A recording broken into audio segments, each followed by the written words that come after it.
She's laughing in his lap, wearing the silk blouse I gave her for our anniversary, while I stand in the doorway holding the thermos she didn't pack. My boss doesn't even flinch when he sees me. Just smirks, like I'm the joke.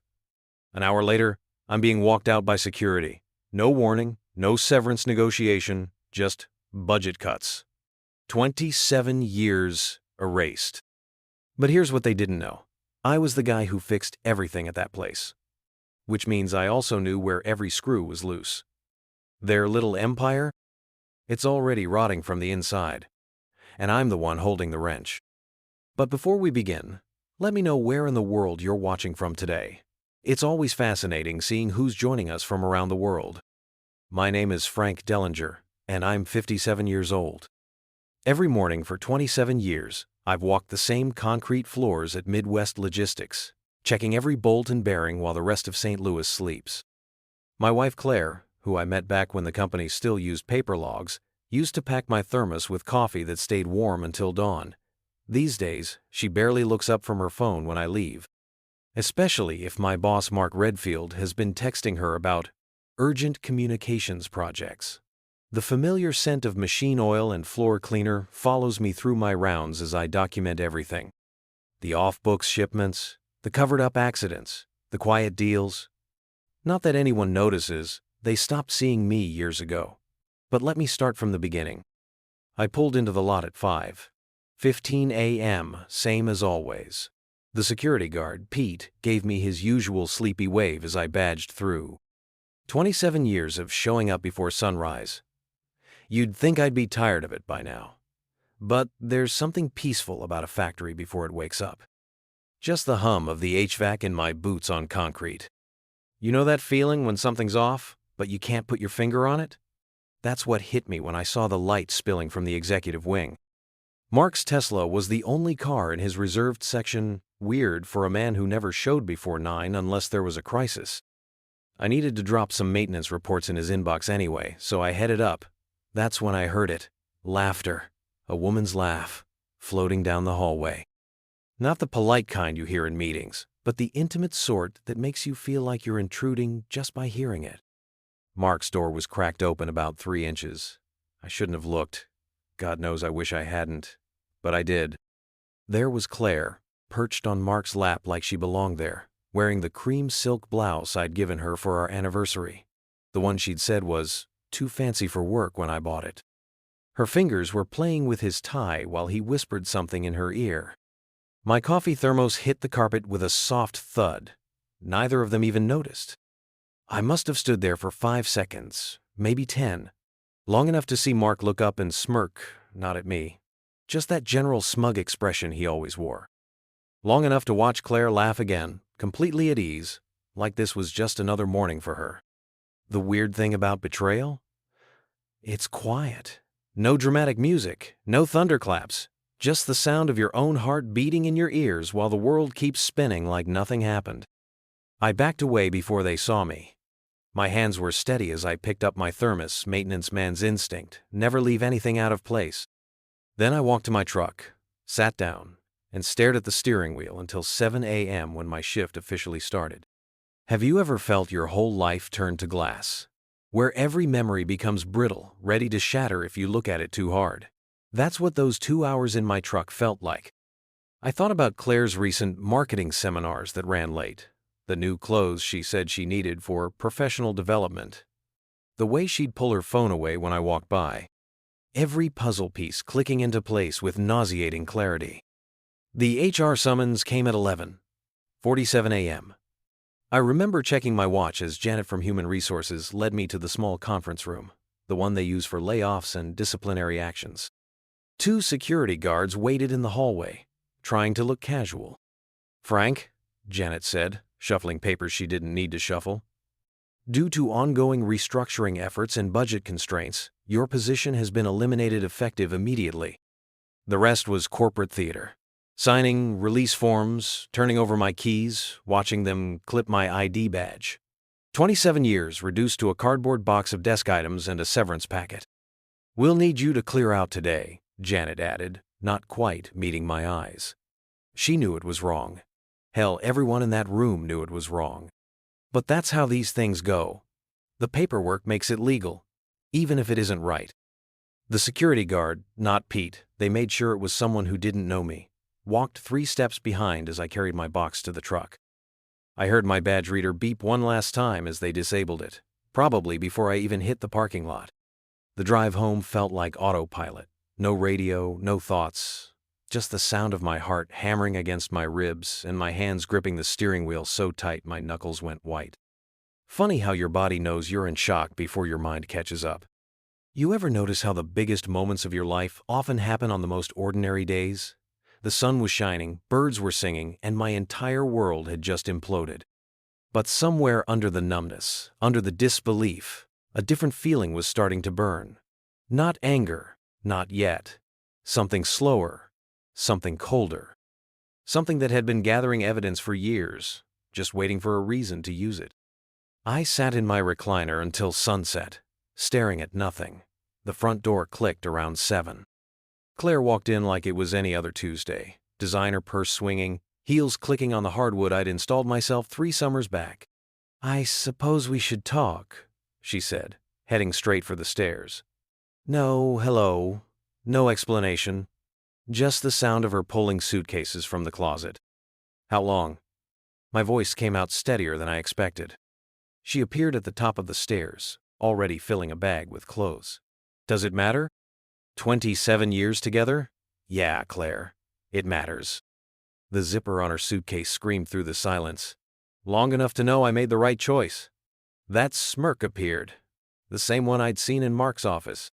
"Frank, let's be honest, you were never going anywhere. The house, the routine, the contentment." She said it like it was a dirty word. "I want more." I watched her pack our life away, piece by piece. The jewelry I'd saved for years to buy. Photos of vacations where we'd actually been happy, or maybe I'd just imagined that part. She left those face down on the dresser. "What about Tommy?" I asked. Her son, my stepson, had been 12 when we married. I'd taught him to drive, helped him move into his first apartment, celebrated when he made partner at his law firm. Claire's laugh could have frosted glass. "He's my son, Frank. Who did you think he'd choose?" She was right. Tommy's text came the next morning. "Mom told me everything. Don't contact me. No questions, no benefit of the doubt." 15 years of being his dad, erased by a single message. You know that hollow feeling when you realize your whole life was built on quicksand? I wandered room to room that night, touching things that used to mean something. The coffee maker Claire had insisted we needed. The family photos, where we all looked so damn happy. The garage workbench, where I'd taught Tommy how to change oil. 3 days later, my buddy Steve sent me a link. Claire's Instagram, usually just book club photos and garden updates, had transformed. There she was, cocktail in hand at some rooftop bar downtown. Designer dress, perfect makeup, Mark's arm around her waist. The caption read, "Finally living my truth. Blessed. New chapter." The comments were worse. "You deserve this. So happy you're free." Like I'd been some kind of prison she'd escaped from. Each photo showed her in Mark's Riverside condo, wearing clothes that cost more than my monthly mortgage. All that professional development money had gone somewhere, all right. They didn't even try to hide it. Why should they? Mark was a senior VP, untouchable in his corner office. Claire was reinventing herself as a corporate girlfriend, probably lined up for some cushy communications job. And me? I was just the maintenance man who didn't know his place. But something changed in me that night, scrolling through their shameless display. The pain crystallized into something harder, something focused. I went out to the garage, to that locked drawer in my old metal desk. The key was right where it had always been, hanging on a nail behind my tool pegboard. Inside, 3 thick folders sat exactly as I'd left them, wrapped in plastic against the dust. My hands barely shook as I opened the first one. Dated entries in my careful handwriting, photos taken on my phone, properly labeled and time-stamped, copies of invoices that didn't match delivery logs, notes about conversations I wasn't meant to hear, but heard anyway. See, being invisible had its advantages. When you're just the maintenance guy, people talk like you're not there. They leave papers out. They forget to check if anyone's around when they make certain phone calls. I'd kept these records out of habit, really. The same way I logged every repair, every inspection. Never thought I'd use them. Never wanted to. I flipped through page after page of Mark's creative accounting with vendors. His convenient overlooking of safety violations. The kickbacks he thought nobody noticed. They thought they'd written me off. A sad footnote in their glamorous news story. But they'd forgotten something important. I was the guy who fixed things, which meant I knew exactly how they broke. I flipped through the files, each page stirring old memories of sweat and effort. Maintenance logs, invoices, and flagged memos scattered across my desk like broken glass. Each one told a story I'd witnessed, but never reported. There it was, a note on faulty wiring ignored because it's too expensive to fix right now, and another on shady equipment vendors paid in cash under the table. It felt like a punch to the gut every time I turned a page. Falsified inspection reports, marked with signatures I recognized too well. My former boss, Mark Redfield, had been running a scam that not only risked lives, but lined his pockets at the expense of others. I kept scrolling through the evidence, spanning years. Years of lies hidden beneath layers of bureaucracy and trust. Anger flared inside me, igniting that dull fire I'd been nurturing since they kicked me out of my own life. I needed to package this right. Make it legal so no one could touch it. That's when I remembered Gerald Brixley, an old plant manager turned compliance consultant who knew the ins and outs better than anyone. We'd shared more than just beers over the years. We'd battled our own demons together. Reaching for my phone felt like grasping at a lifeline. As the dial tone rang in my ear, I could almost hear him grumbling about my call being long overdue. "Gerald here," he answered with his usual gruffness.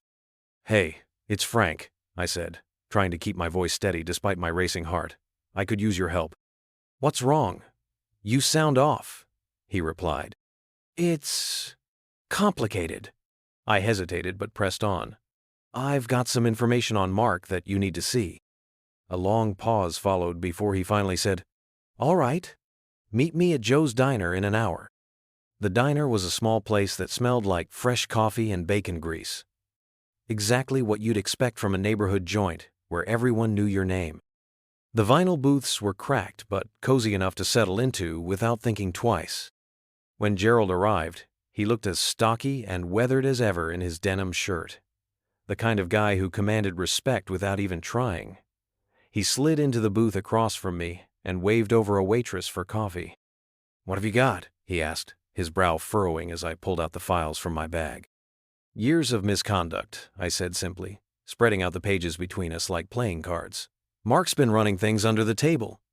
Safety violations, vendor kickbacks." Gerald's eyes widened as he sifted through the documents.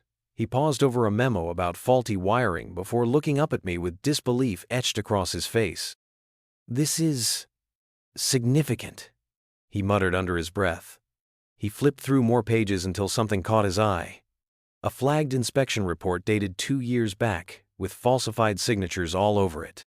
"They can't just keep getting away with this," he said finally after absorbing it all. "Nope." A hint of satisfaction curled at the corners of my mouth. It felt good to have someone on my side again, the same way it used to feel back when we worked together side by side. As we dove deeper into the details, piecing everything together like an elaborate puzzle, Gerald leaned back in thought and shook his head slowly. "You'll need a formal report if we're going to take this anywhere," he said firmly. "We have to keep this quiet for now. I can't let Mark know we're onto him." Agreed. My pulse quickened as we began cross-checking dates and signatures against various records I'd kept, each line feeding into a sense of purpose I hadn't felt in ages. But then something unusual caught my eye. A memo buried beneath some older documents related to an old union clause that had vanished under Mark's leadership like smoke in the wind. It was dated back several years ago, but didn't match up with any record I'd seen previously. "Hey, look at this," I said, tapping the edge of the paper with urgency before sliding it across the table toward him. Gerald frowned slightly as he examined it more closely. "This doesn't look right." It feels off to me, too, I admitted while glancing around us instinctively. Paranoia had become second nature lately, but here we were. Not hiding anything, but digging for justice instead. We flagged it for later reference while continuing our discussion about how best to present everything else. The fraud charges would be heavy enough without adding union issues just yet. Once we finished going through all that material over cups of black coffee and plates piled high with greasy food, Gerald leaned back again with determination in his eyes. "I'll help you build this report properly." His words were steady and reassuring as they settled around us like warm sunlight filtering through those diner windows. I could practically feel hope igniting inside me once more after so much darkness had surrounded my life recently. "Thanks, Gerald," I replied sincerely. Gratitude washed over me as memories flooded back of earlier days, spent fighting against our corrupt bosses together long before any betrayals had ripped apart what little joy remained in our lives then or now. It felt nice having someone stand by me once again amidst all these upheavals swirling around us both now, too.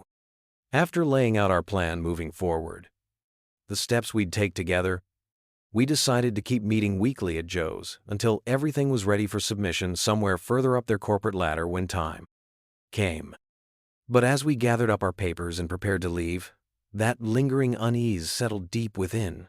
Could this truly lead us somewhere solid, or would we merely dig deeper into Mark's web? Over the next several days, Gerald and I worked in the shadows, like a couple of ghosts haunting an old building. We met at Joe's Diner every Wednesday, scribbling notes and piecing together evidence like we were assembling a puzzle that could blow the roof off Mark's empire. Gerald took the lead on structuring everything into a formal dossier. He had a knack for organizing chaos, turning my mess of papers into something professional and compelling. Each meeting felt more focused than the last as we matched vendor payments with OSHA violations, cross-referenced inspection logs, and verified photo timestamps. It was methodical, almost therapeutic. I remember one late afternoon at Joe's. Sunlight pouring through the window, glinting off my coffee cup as I scanned through some inspection logs from 3 years back. "You see this?" I said, pointing to a line that mentioned an equipment failure due to faulty wiring. One of those issues Mark had just swept under the rug. "Yeah." Gerald nodded, scribbling it down. "That vendor got paid in cash, under suspicious circumstances too." The walls of that diner faded away as our world shrank to just us and those files. Each violation a thread pulling tighter around Mark's neck. "Q4 audits are coming up," I said, glancing at Gerald. "That's when they'll have to look under their own hood." "Exactly," he replied, tapping his pen against his notepad. "That's our window. We can't strike too soon. They'll bury it if they see us coming. But if we wait too long, well, you know how these things go." A chill ran through me at the thought. Every second felt like an eternity with Claire's vacation posts taunting me from my phone. A digital reminder of her betrayal smacking me across the face every time I checked social media. One day, I clicked through her pictures while sitting in my truck outside Joe's after our meeting. She was snowboarding in Aspen with Mark. The sight made bile rise in my throat. The way she laughed, carefree and radiant in designer ski gear while he stood beside her with that smug grin plastered on his face. They looked so happy together, as if they'd been plotting this all along. I scrolled down until I found another photo. Them kissing in front of a roaring fire. A perfect moment captured forever. Their faces lit up by flickering flames, while mine burned inside with resentment. I nearly deleted everything out of spite, but stopped myself just short of hitting that button. Instead, I printed that picture out, letting ink spill onto paper until Claire's smile glared back at me like a taunt, and pinned it to my makeshift board back home, where all my evidence was now spread out like a tapestry woven from pain and anger. Every page I added sharpened my focus, but also deepened the fatigue weighing heavy on my chest. A constant reminder that what was supposed to be justice felt more like a full-time job than liberation. My nights blurred into long hours spent going over files alone in the dim light of my garage, while daylight slipped away unnoticed. Some days I caught myself staring at those documents for hours without moving, my hands cramping up from gripping pens too tightly, as dread wrapped around me like barbed wire, each time I thought about actually confronting what lay ahead. "You all right?" Gerald asked during one meeting when he caught me zoning out again. Worry flickered across his face as he tapped his fingers on the table softly. "Yeah," I lied poorly. Fatigue must have shown itself on my face like dirt smeared across glass windows. "You don't look all right." He leaned forward slightly, eyes narrowing as he studied me intently. An old friend watching for signs of weakness among countless battles fought over beers long ago. "I'm fine," I insisted again because pride had always been easier than honesty. Still feeling hollow inside even if appearances seemed okay on the surface level. But then again, when had anything ever been okay since Claire? She continued posting images showing off their lavish lifestyle. Brunches at fancy restaurants where they grinned like life was one big party without me invited along anymore. Little jabs each time another notification popped up in front of me, tauntingly loud enough to break any sense of quiet I'd managed to find previously amongst all this chaos around us both, too, now. At night, that board filled with evidence turned into shadows, lurking around corners whenever darkness fell over everything else happening outside. The world beyond slowly disappearing until all that remained were whispers echoing through empty rooms, echoing louder than before, reminding me why this fight mattered so much, despite how lowly I'd begun feeling deep within, too. In moments where exhaustion almost won out completely, those papers became symbols instead. Proof that something had gone wrong somewhere amid all those years spent trying to do right by everyone around us while being cheated from behind closed doors instead. But standing there looking upon everything stacked high just reminded me how fragile hope could be sometimes, and how easily it could crumble under pressure once given half a chance by any crooked game players lurking nearby, waiting patiently behind smokescreens, hiding themselves behind deceptive facades, just waiting for their moment to pounce once more. It was one of those nights where sleep just wouldn't come, no matter how hard I tried to shove the chaos from my mind. I lay in bed staring at the ceiling, watching shadows dance in the dim light filtering through the curtains. Thoughts of Claire and Mark flitted through my brain like moths to a flame, each one burning a little deeper than the last. So I got up, made my way to the garage, my new sanctuary, and turned on the old desk lamp. The cluttered space smelled of sawdust and motor oil, a mix that had become oddly comforting. My files were strewn across my workbench like old memories laid bare, evidence of their betrayal piled high before me. But tonight, something else gnawed at me. I remembered that union clause I'd flagged weeks ago while going through old documents. I booted up my old work laptop, the one I'd thought I'd wiped clean before leaving. The machine hummed back to life as I scrolled through archived digital backups hidden away on shared drives, long forgotten by most of my former coworkers. The faint glow of the screen illuminated my determination as I navigated through folders marked Operations, Compliance, and finally, Charters. With each click, anticipation prickled at the back of my neck. Would this lead somewhere? After a few minutes of searching, there it was, buried under layers of mundane paperwork, the original facility charter. I felt a surge of adrenaline course through me as I opened it up. There it was, the labor protection clause Mark had removed without telling anyone. My heart raced as I read the legalese that confirmed everything.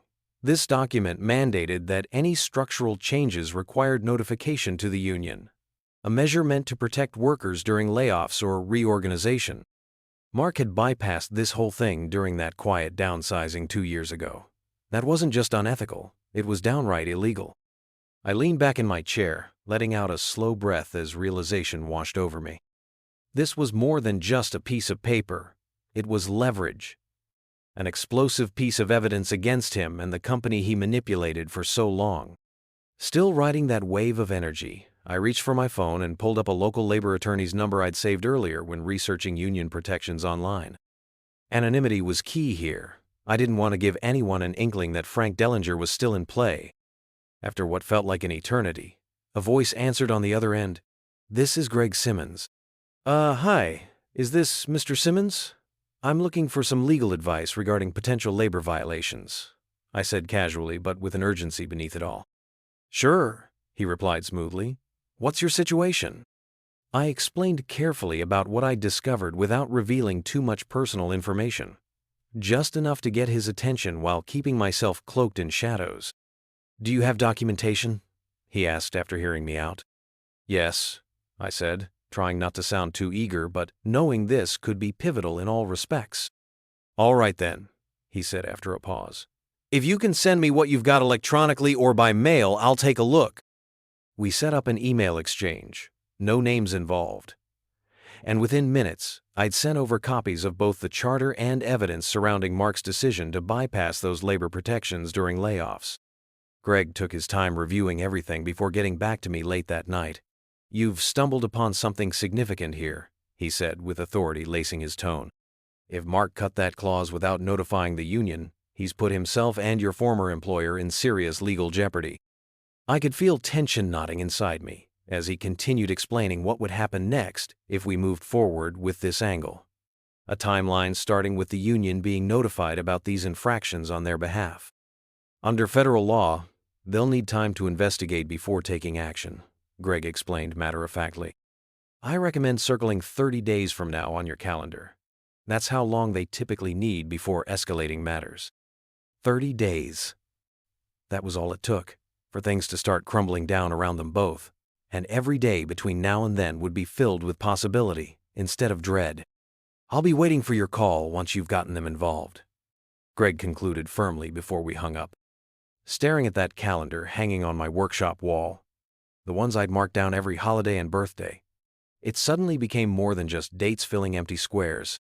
It represented an actual countdown towards justice. My plans set into motion right before my eyes. As soon as we ended our call, my hands moved instinctively across my workbench, as if possessed by some higher purpose now guiding me forward into unknown territories ahead, awaiting liberation beyond merely surviving moments lost among relentless betrayals surrounding life itself since Claire stepped away without ever turning back. I circled that date with fervor. It wasn't just any date anymore, but rather the date.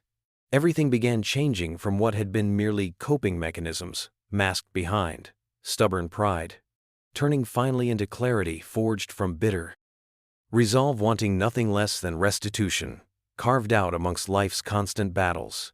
We fought silently through daily routines, only discovering how deep scars ran underneath each smiling face, wearing their masks diligently, constructed throughout years, shared alongside those who chose deception instead. The path ahead shimmered under flickering light, reflecting possibilities yet untapped, like veins of gold waiting patiently beneath layers. Waiting patiently until someone brave enough dug deeper, breaking apart all those rocks hiding truths buried deep inside, forevermore transforming once again together, slowly revealing unbreakable foundations formed among friendships forged across time, turning ashes left behind into something new full circle, always remaining present. Reminding everyone why unity matters most, even amid great divides, tearing us apart along lines drawn sharply around families, splitting wide open until finding ways, mending hearts once shattered beyond recognition. As the 30-day countdown began, I found myself diving deeper into solitude. Days turned into a blur of strategic planning and methodical observation. My workshop had become my sanctuary, a place where I could drown out the noise of betrayal and focus solely on the mission at hand. Every morning, I'd sit at my workbench, staring at the files spread out before me like a battlefield map. Gerald was tirelessly updating the report, meticulously cross-referencing every piece of evidence we had with new labor statutes that emerged over the years. It was comforting to know I wasn't alone in this fight. He'd taken up the mantle as my partner in crime, and together we were constructing something powerful. Meanwhile, that familiar knot in my stomach tightened each time Claire posted on social media. Her latest post boasted about an upcoming gala hosted by the company, a big event where all eyes would be on her, as she applied for a communications director role within Mark's department. The idea of her waltzing around with him, flashing that same cruel smirk while wearing a designer dress, made me want to hurl something across the room. I printed out the job listing and pinned it to my growing file of evidence against them both. That sheet of paper felt heavy in my hands, like it was infused with every ounce of resentment I carried for their audacity. How could she flaunt her betrayal so openly? Did she really think this role would lead her to some glamorous life? Each time I caught a glimpse of her smugness online, it stoked the fire inside me. Each like or comment on her post just fueled my resolve. Walking past that now empty facility parking lot felt surreal. I'd spent decades in that place, pouring my soul into every inch while slowly becoming invisible. Now, as I looked across at those barren spaces where countless memories lay buried under years of hard work, I could almost hear Mark and Claire laughing inside the office, their voices echoing through hollow walls, like ghosts mocking my existence. Then there was my phone buzzing, Gerald confirming via text that our evidence was airtight. "Frank, everything's lined up perfectly. They won't know what hit him." His excitement burst through each word, even though I sensed his steady confidence grounding us both amid uncertainty swirling all around. I couldn't help but smile faintly at his enthusiasm, but also let it harden me further. This wasn't about feelings anymore. It was strategy meeting resolve. The shift inside me felt monumental. I wasn't merely reacting anymore, I was hunting. In those days leading up to our deadline, I slipped into a rhythm. A calculated routine mixing moments spent working through data and evenings wrapped around thoughts echoing back to when things were simpler. Like how Claire used to laugh when we sat by our old fire pit under starlit skies after long days apart. But now, there were no more shared laughs between us. Just isolation, steeped in ambition running rampant unchecked until everything started collapsing down upon itself unceremoniously, before it even realized what had begun unraveling from within. On one particularly quiet evening, I returned home after another long day in solitude at the workshop and glanced toward our old living room filled with boxes stacked high against walls, the last remnants left behind by Claire's departure clinging tightly like stubborn shadows, refusing light, breaking through any cracks around them since they'd been left behind, almost as if clinging desperately for life itself.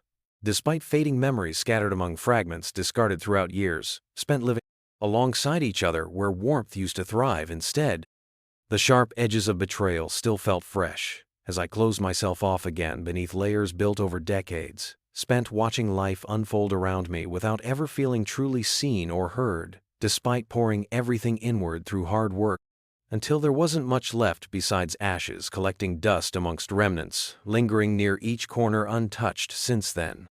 But today somehow sparked new embers, igniting long-held determination, fueling dreams finally rising from beneath crumbled foundations, yet unshaken despite overwhelming weight, pushing down upon shoulders, tired, already strained, far beyond reasonable limits set beforehand. So here's what happened next. After gathering fresh momentum, filling pockets deep within spirit, longing for redemption regained through fortitude, rather than simply rolling over beneath inevitable tides, threatening daily existence, suddenly began gathering strength. Once more, when stepping outside late one night, inhaling crisp air, wrapping tightly around everything, waiting patiently beyond shadows, hiding lives lived outside, expectations, shaping paths, unmarked, revealing purpose, long thought lost. That night marked another turning point entirely. As daylight faded slowly into darkness, casting shades, hiding forgotten fears, lingering just beyond reach, still holding back, potential ripe for exploration. What would tomorrow bring? The unknown became exhilarating now.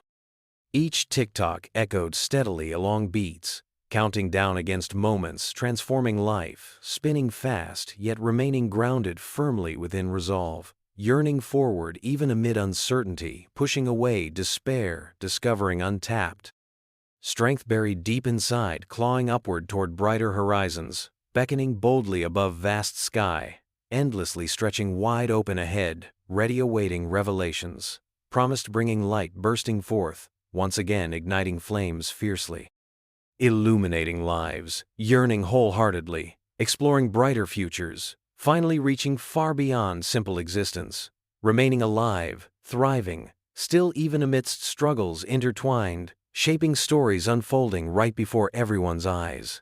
No longer willing merely survive alone. nor surrender any longer, remaining vigilant, determined, weaving together, tapestry stronger than ever before, crafted through passion, unleashing truth hidden forever, deeper inside, waiting patiently, striving. Every day brought us closer. Nothing would hold me back any longer. No shame could dim this flame, growing steadily brighter as battles raged silently behind scenes unfolding, revealing true heroes emerging from ashes, wrought courage faced directly against lies.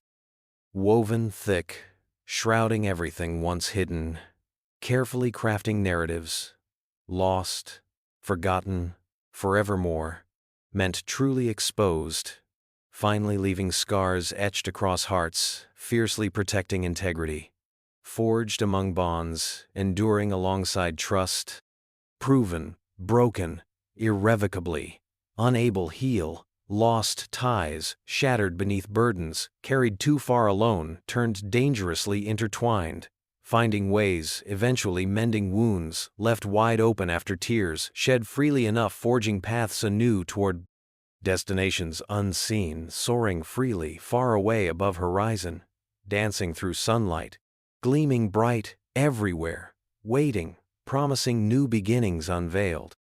And so, time ticked onward, inevitably, shaping realities into fates, intertwining strong like threads bound, tight, interwoven tales, forming complex patterns, linking destinies, pulling nearer, as days slipped quickly, racing toward climax. Threatening upheaval ahead, offering hope rekindled amidst ashes. Breathing fire, reigniting spirits, indomitable awakening.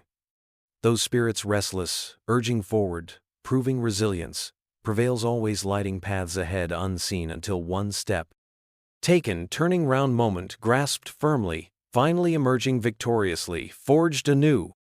1 week before the audit, panic settled in like a thick fog. I remember sitting at my workbench, the scent of fresh-cut wood mixing with the fading echoes of laughter from the neighboring cabins lining Table Rock Lake. It was supposed to be a straightforward countdown, but then Gerald called. His voice had a tightness that set off alarms in my chest.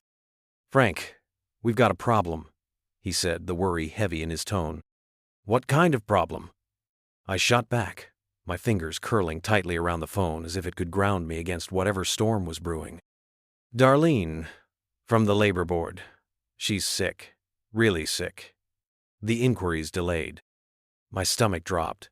This wasn't just a bump in the road, it felt like hitting a brick wall at full speed. "How long? This can't push us back. We've got one shot." "I know," he replied, his voice steady but strained. "But we can't control her health." For a moment, silence hung between us, thick and suffocating.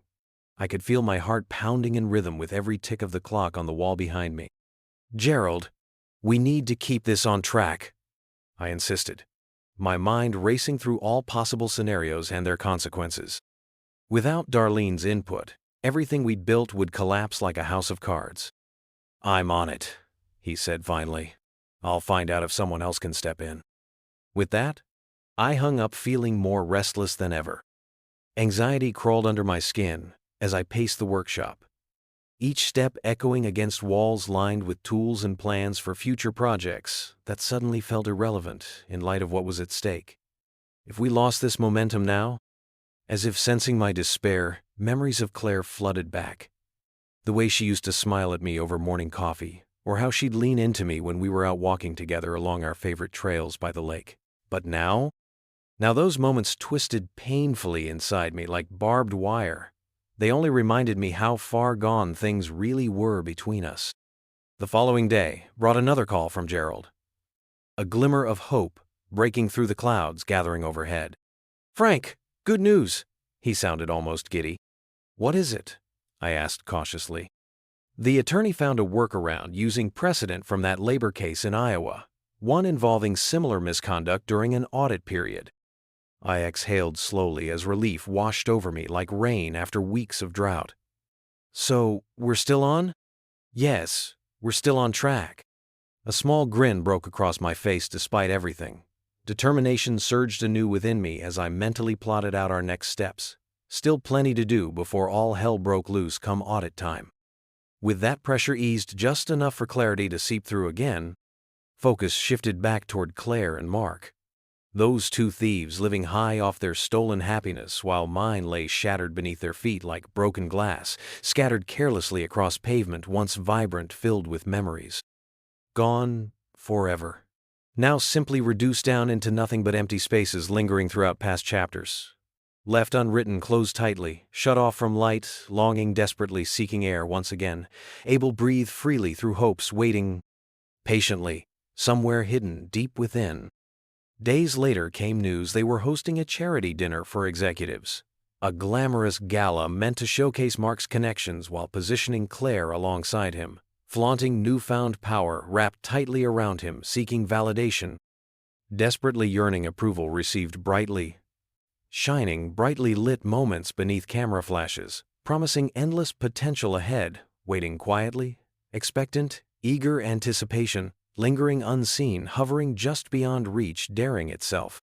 Manifest fully before audience watching closely, listening intently, keeping track every moment unfolding, until crescendo reached breaking point, achieved effortlessly.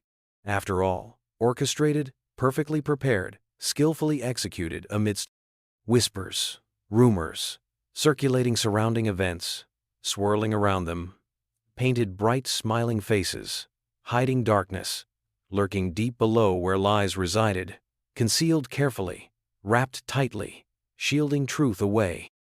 I couldn't resist attending.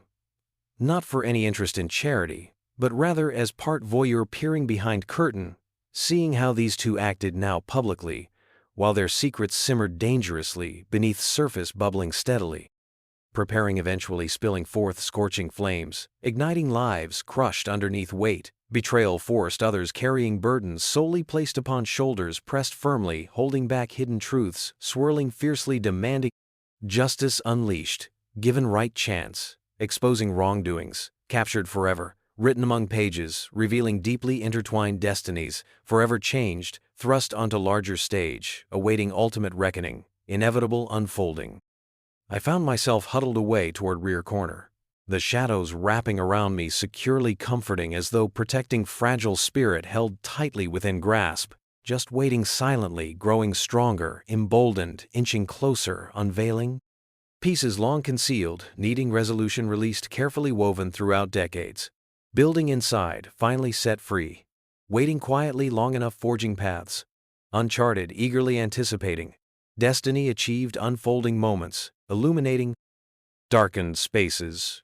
Brightened light, revealed truths emerge everywhere, witnessed.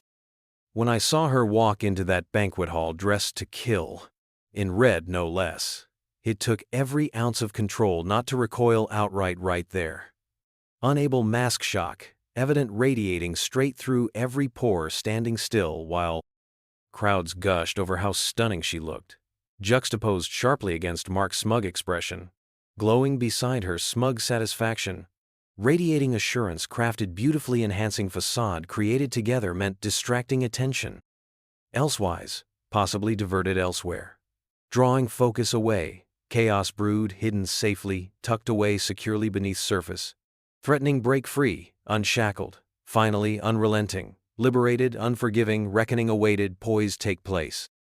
Unexpected further, igniting fires, fueled hunger, vengeance bubbling, insistently roiling forward, pushing relentlessly, daring fate.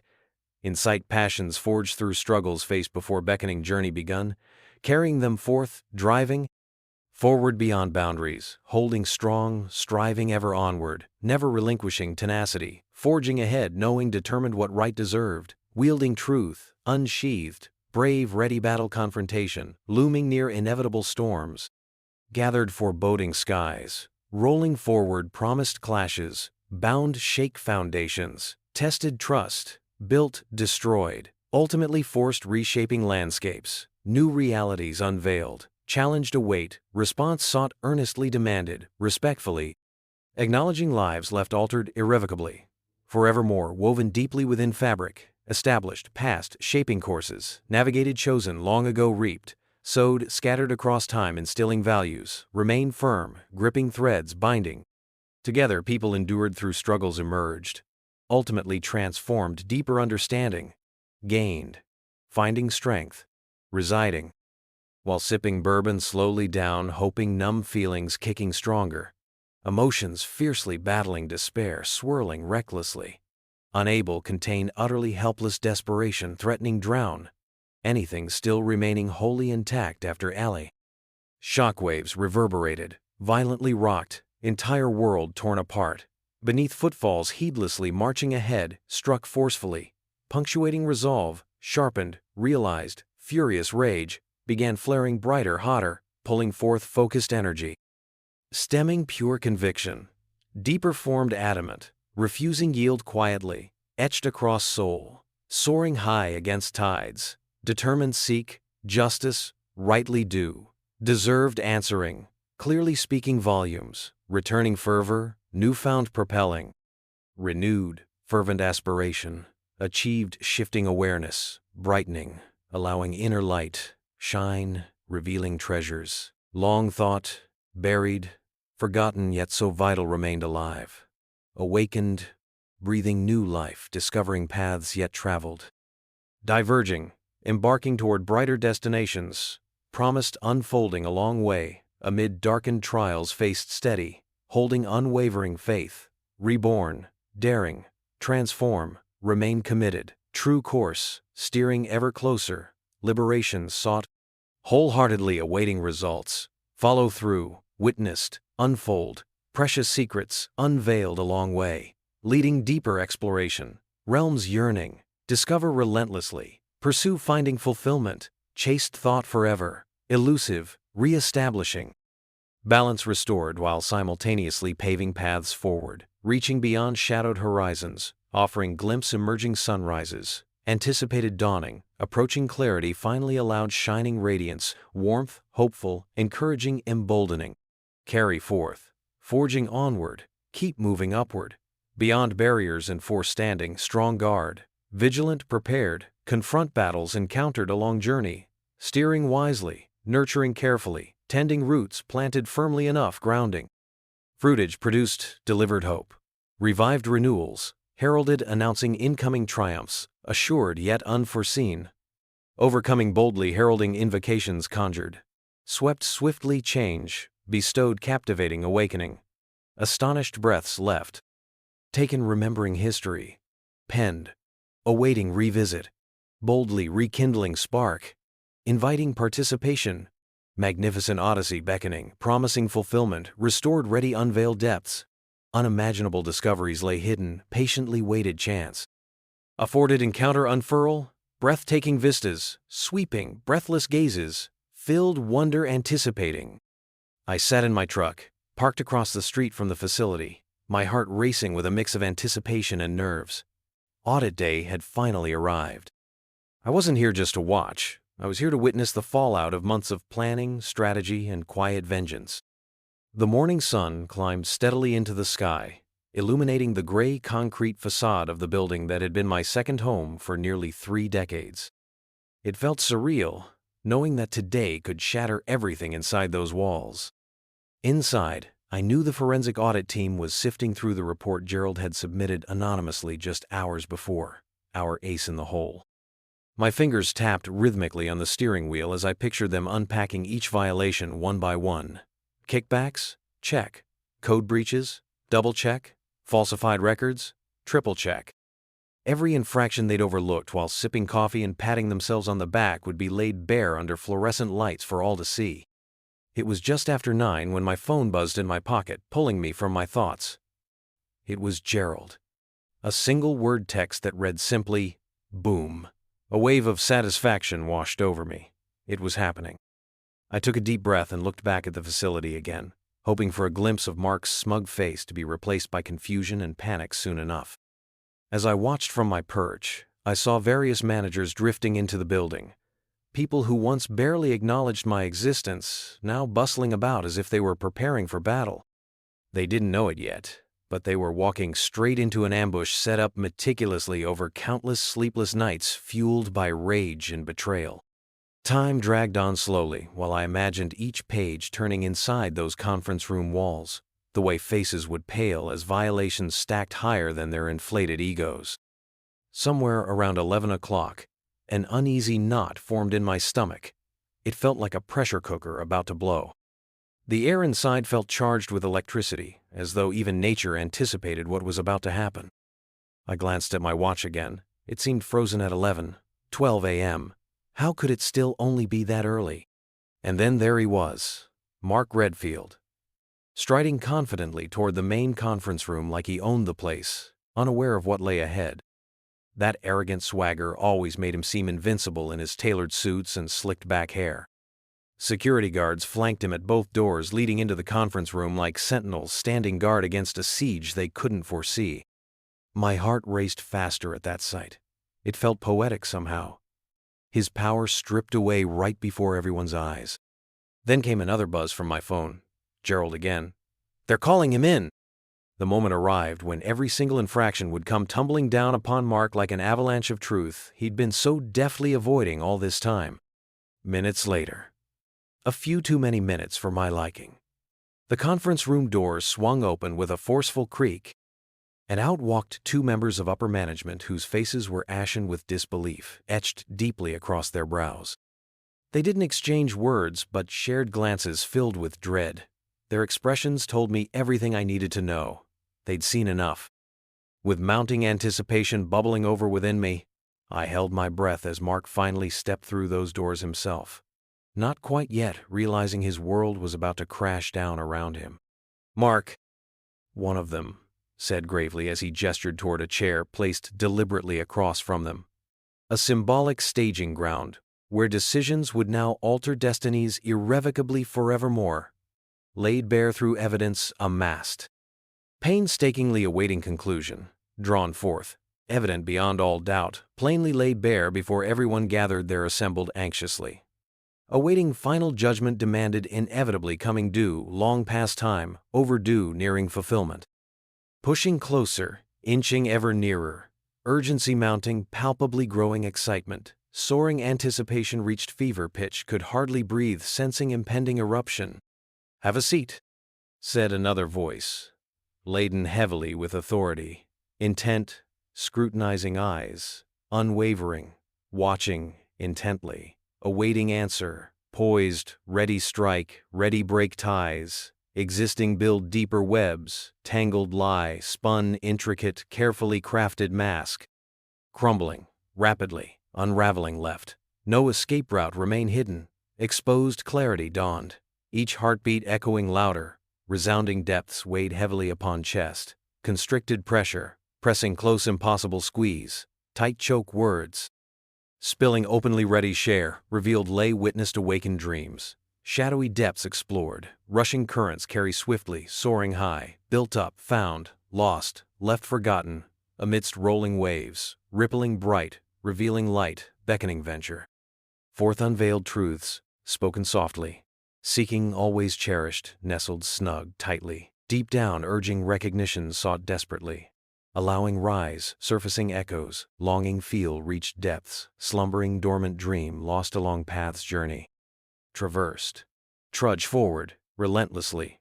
Moving ever onward, returning home, finding solace. Finally desired, fought hard. Reclaim pieces, fragmented, buried deep beneath lies, hid, trust, broken, splintered, shattered, returned, breathe easier, glowing. Embers fanned, reignited, rekindled fires, flickering warmly. Drawn forward, embracing. Embrace reimagined futures, painted vividly, freshly woven tales poised awaiting unravel, uncover truths, long silenced, let loose unleash journeys, born. Rekindling flames carried brightly, shimmering softly, illuminating roads sought endlessly. Followed guiding light, return illumination, showing safe passage meant carrying forth courage, strengthened, resolutely, never let stand idle, allowing. Whisper, drown, silence, fear, betray, promise forged, unwavering. The tension rose sharply within that space, built around confusion, despair, enveloping thick, suffocating heavy enough, conceal quietly growing. Steadily building brighter than sun igniting flames, restlessly, searching truth emerged, glaring. Fiercely inviting, bold, undeniable, asserting, loudly, unmistakably, Right earned, demanded, fulfilled ringing, clear rebounding, echo, leaving mark sharp trace impressed forever, forging anew, testament lived experiences endure still echo upon listening hearts shared alongside wanderers, blessed gifted gifts bestowed, witnessed striving, ever-reaching ascend heights, find souls hidden safely await, discovery return, ventures awaiting, lived always, strong rooted, grounded, blossoming. Promise renews. Promise lives renewed, tender nurturing watch, cherished kindness, shared beauty, gifted longing. Wish offered kindly, gratitude, expressed joy, imbued surround. Celebrated cultivate hope, shared triumphs rising proudly, courageous. Embraced wholeheartedly. Resonating harmoniously. Joined hearts, bound forever. Tethered love. Treasured, gently clasped. Enduring harmony. But first came Mark's reckoning. He couldn't sense what was looming over him until it was far too late. And that realization hit harder than any kickback scandal or OSHA violation ever could, as judgment fell swiftly without mercy. Through broken trust, sewn delicately, torn apart, irretrievably exposing rot, lying hidden beneath surface, gone long, unnoticed, discovered, eventually bearing weight, deeply carried, heavy, lost, concealed, twisted, wove, trails intermingled led. Faithfully sought, regained footholds, once tread comfortably, no longer feel secure. Slowly unraveling, revealing breaking moment, grow, rippling uncertainty. Tremors disrupt once assured, safe havens ruptured, shifted foundations, unsettled retreated. Hastily, though nothing could stay silent, beneath watchful eyes, steady preparing, faithfully gathered, strength, sustained, endured, stood, tall, anchored, firmly awaiting return. Spark, fresh hope, renewed readiness emerged, destined, beholden, dreamed. Awake forth, gifted strength reclaimed. Then came that moment. All heads turned sharply towards him. Standing framed beneath flickering fluorescent lights. Suddenly sharp focused lenses. Captured unfurling moments, gathering swift momentum, hurtling forward. Intent resolve formed. Declared, boldly resonate, clarified history unfolding. Realized shine, brightly newfound freedom. Singing triumphantly, proclaimed lives changed, shifted irrevocably. I didn't need to read the headlines to know the storm had hit. The moment I saw Claire's face plastered on my phone screen, a sinking feeling twisted in my gut. Communications advisor, they called her. Just a few days ago, she'd been living it up with Mark, smirking as if nothing could touch her. Now, she was in the crosshairs of a scandal that had spread like wildfire. Day 30 had come and gone, and with it, everything shifted. The company's stock plummeted 18% overnight after the news leaked. Investors pulled out left and right. I could almost hear the panic echoing through the firm's empty halls from where I sat at home. The reports rolled in like a relentless tide. Anonymous sources claiming board members were livid, fuming over how their empires had been dismantled by one man's quiet resolve. I wasn't gloating, and far from it. Watching this unfold felt more like observing a train wreck in slow motion than any kind of triumph for me. My house felt quieter now, but not empty. It was filled with purpose as I kept my eyes on the calendar hanging on the wall, marking off each day since my awakening. With each stroke of my pen on that wall calendar, I felt more solid ground beneath me, like I was reclaiming pieces of myself long buried under layers of betrayal. The phone buzzed beside me, pulling me from thoughts as familiar laughter danced down memory lane, a memory that seemed like another life entirely now. "Hey Frank, you busy?" It was Gerald's voice crackling through the line. "Not too much," I replied casually, though I was still thinking about Claire's fading image against the backdrop of those bright headlines. "What's up?" "I'm calling to see if you're ready for that little celebration we talked about." He chuckled softly. You could hear the weight lifting off his shoulders even through the phone. "Celebration?" I raised an eyebrow, even though he couldn't see me. "Yeah, come on. We've both earned this win. I've got some beers and wings waiting at the Roost," he said excitedly. My heart warmed at the thought of finally sharing a moment free from shadows. our quiet camaraderie blooming into something joyous amidst chaos outside those walls we used to work in together. "I'll be there," I said without hesitation. A few hours later, as I walked into the roost, the familiar smell of fried food and beer swirling around me, I spotted Gerald at our usual corner table. He waved enthusiastically as he stood up to greet me. "Glad you made it," he exclaimed, as we hugged tightly enough to feel the weight of shared burdens ease between us. We settled into our seats and ordered our usuals, a couple of pints and an order of buffalo wings, my guilty pleasure indulged amidst victory celebrations. "So, what do you think? You hear about Claire?" Gerald asked once our drinks arrived, a knowing grin creeping across his face. I nodded slowly, pushing my wings around on the plate instead of diving in head first like I normally would have. "Yeah, it feels surreal." Gerald leaned back slightly in his chair, his brow furrowing with concern while probing further into conversation. "You think she'll bounce back? You know how ruthless this industry can be." "Honestly, it doesn't look good," I replied slowly, chewing on my thoughts just as much as those wings now coated in hot sauce. "She's blacklisted across the industry now. No recruiters returning calls and articles questioning her integrity piling up like last week's trash." Gerald raised his glass slightly before taking a long swig while nodding along knowingly. He understood how quickly things could shift for someone who had once thrived off image and appearances alone. She traded stability for glamour. Didn't care who got hurt along the way. I said quietly, but firmly. A reality, weighing heavy within my chest, still aching beneath layers past wounds, tended yet bleeding fresh scars, open too close, sometimes too painfully for comfort's sake found within safety net restored. Healing, soft, soothing balms, offered hope once dashed away but returning grounded, feeling whole again, rebuilt, gently, brick by brick, renewed essence regained, finding balance, footing rediscovered within laughter, shared trust regained fiercely. Restored, stronger standing side by side, while traversing terrain previously unknown, walking together again, easing tension built amidst fire, igniting moments forged strong bonds, unbreakable, treasured deeply anchored firm, renewed foundation. Grown beautifully resilient birthed anew from ashes. "You did what needed doing?" Gerald remarked thoughtfully, breaking silence, nudging gentle reminder, truth revealing hard choices made, demanded justify end result. All fair game forces seeking turntables regain power, stripped wrongfully taken, enduring found. Purpose rebuilt, trust returned, return. Ultimately, forth conquered shifting shadows, lingering yet rising. Confidently, step upon paths. Clear tread, steadfast new beginnings, forming visions, bright promising glimmers, renewed futures born endless.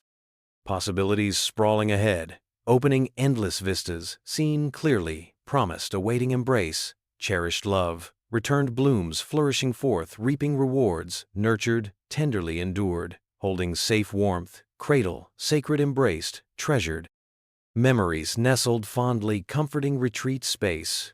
Heart wide open, welcomed, always cherished, ever drawing near.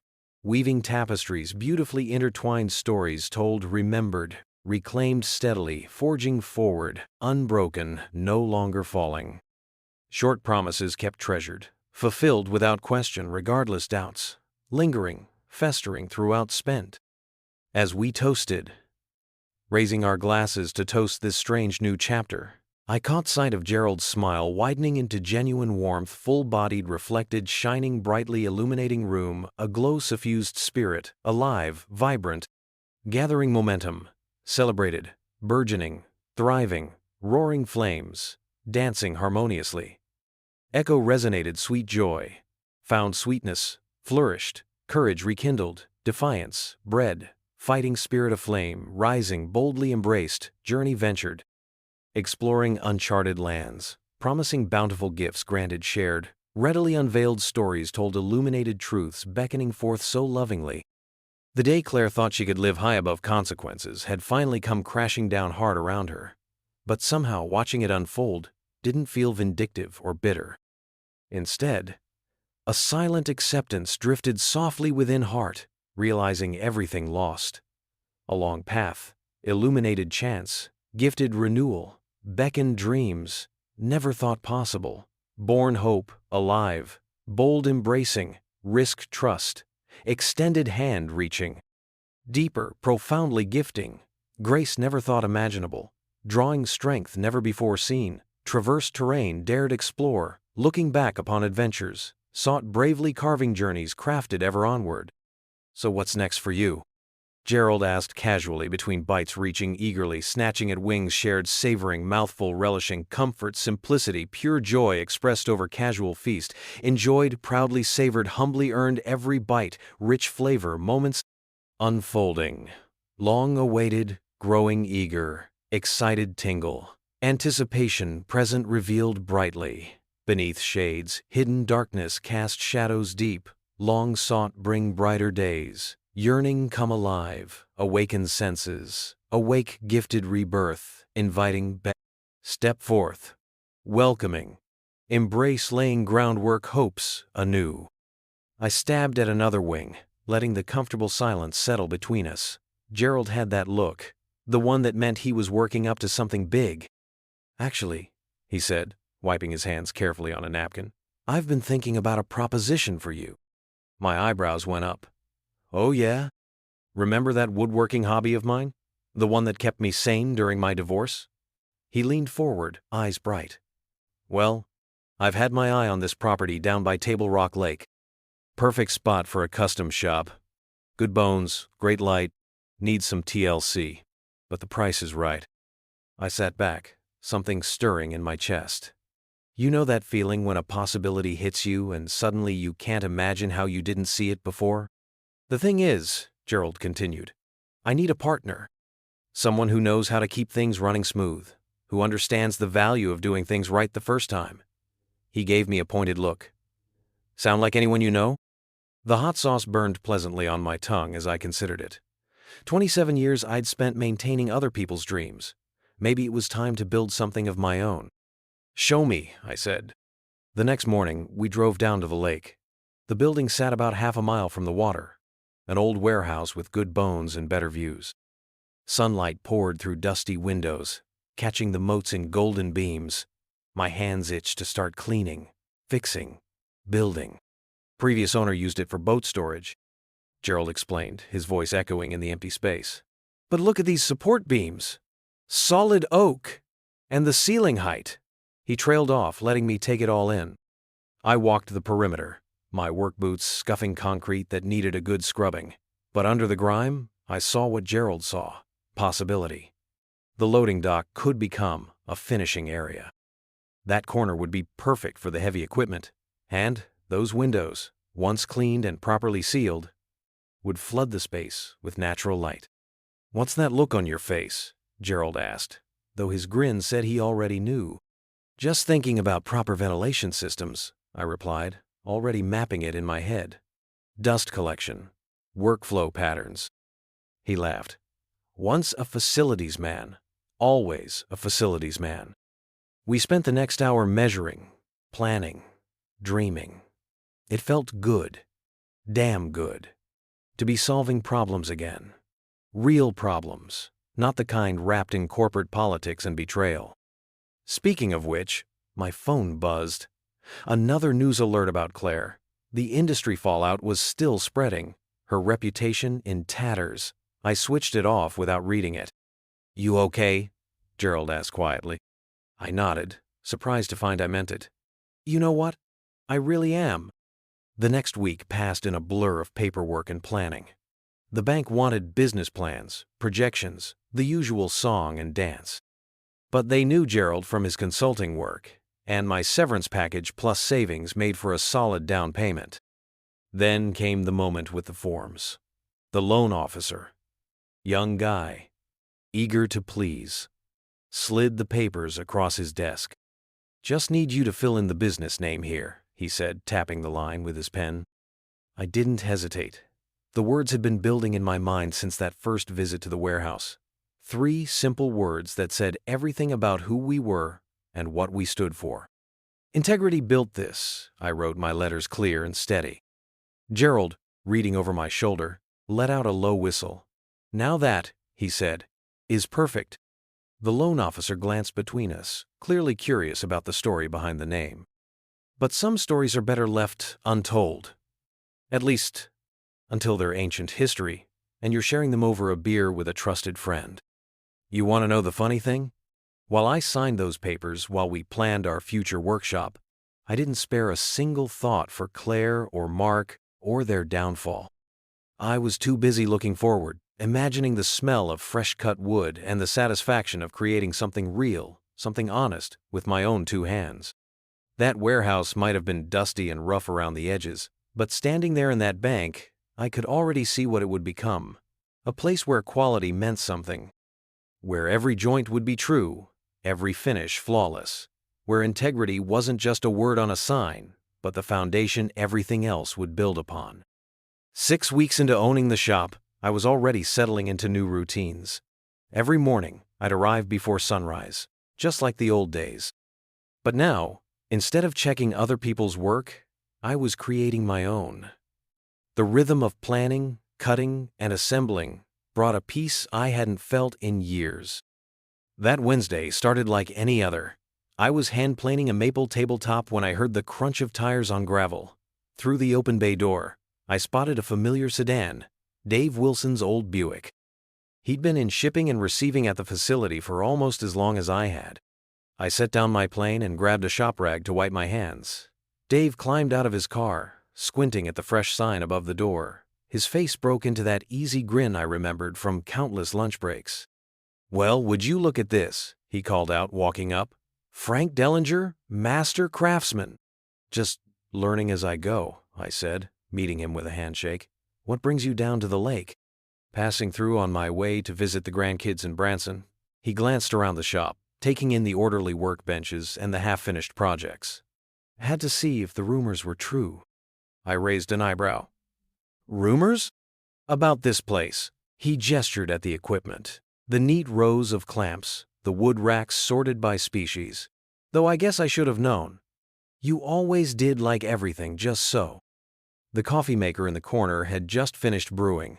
I grabbed 2 mugs, ceramic, not styrofoam-like, back at the facility, and poured us each a cup. Dave accepted his with a nod of thanks. "Remember how you used to log every maintenance call?" he asked, blowing steam from his coffee. "The other guys would joke about it. Called you the librarian behind your back." The memory stung less than it used to. "Yeah, well, keeping records saved my hide more than once." Dave's expression turned serious. "That's actually why I stopped by. Been meaning to ask." He paused, choosing his words carefully. "How'd you do it, Frank? After everything that happened? The job, Claire, all of it. Most guys would have broken. But you," he waved his mug at the shop, "you came out stronger." I took a long sip of coffee, letting the question settle. Through the windows, morning sun caught the dust motes dancing above my workbench. The maple tabletop waited patiently, half-smoothed and honest in its incompleteness. "You remember that winter storm?" I asked finally. "Back in 18? When the main generator failed?" Dave nodded. Whole facility went dark. 20 below outside. Everyone panicked, but I had those maintenance logs, knew exactly where every bypass switch was, every backup system. I set down my mug. Sometimes the best defense is just paying attention, being thorough, even when no one else sees the point. "And Claire? Mark?" Dave's voice dropped lower. "The audit?" I walked over to my workbench, ran my fingers along the maple grain. The wood was cool and smooth where I'd already planed it, rough and waiting where I hadn't. "You know what I learned about maple?" I said instead of answering. "It's patient, doesn't like being rushed. Try to force it, and it'll split on you every time.